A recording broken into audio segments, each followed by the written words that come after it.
বন্ধুরা, উত্তম কুমারের রচিত এবং সুরারোপিত একটু গান দিয়ে তার প্রতি শ্রদ্ধার্ঘ্য আজকে শেষ করব। 2-3টি শর্টস হয়তো লাগতে পারে, দুটিতেও হয়ে যেতে পারে, একটু শুনবেন।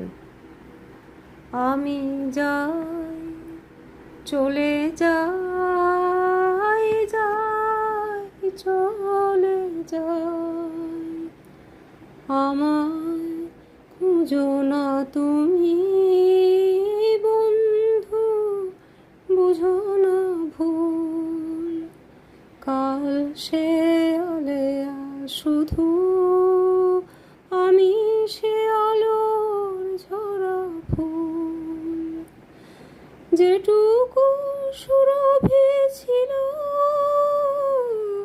হৃদয় সবই তো দিল, এবার খুঁজবে কাঁটা